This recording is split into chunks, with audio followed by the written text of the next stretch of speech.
এবং বন্ধুরা এবারের মিনি নিলাম থেকে আইপিএলের ইতিহাসের সর্বোচ্চ রেকর্ড দামে মিচেল স্টার্ককে দলে ভিড়িয়েছিলেন কেকেআর।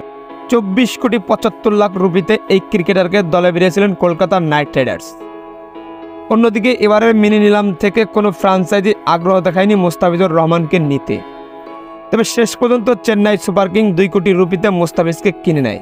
চেন্নাইয়ের সুপারস্টার ক্রিকেটার মহেন্দ্র সিং ধোনি আগে থেকেই জানতেন মোস্তাফিজুর রহমান কী জিনিস, তাই তো 2 কোটি রুপিতে মোস্তাফিজকে দলে ভিড়িয়েছিল চেন্নাই। চেন্নাইয়ের হয়ে প্রথম ম্যাচ খেলতে নেমেই বাজেমাত করেছেন মোস্তাফিজুর রহমান। ব্যক্তিগত 2 ওভারেই 4 উইকেট তুলে নিয়েছিলেন মোস্তাফিজুর রহমান। শেষ পর্যন্ত চেন্নাই সুপার কিংয়ের হয়ে 4 ওভার বোলিং করে 29 রানে 4 উইকেট নিয়েছিলেন মোস্তাফিজুর রহমান। অন্যদিকে কেকেআরের হয়ে প্রথম ম্যাচ খেলতে মাঠে নেমেছিলেন মিচেল স্টার্ক, তবে মাঠে নেমেই হতাশ করেছেন কলকাতাকে তিনি, কেননা প্রথম ম্যাচ খেলতে নেমে 4 ওভার বোলিং করে 53 রান খরচে ছিলেন উইকেট শূন্য। এরপরই হতাশ কলকাতা নাইট রাইডার্স, কারণ মিচেল স্টার্কের প্রতি বলের মূল্য ছিল 7,36,660 টাকা। সেই হিসাবে গতকালের ম্যাচে 4 ওভারে 24টা বল করেছেন মিচেল স্টার্ক। তার 24টি বলের মূল্য ছিল 1,76,78,568 রুপি।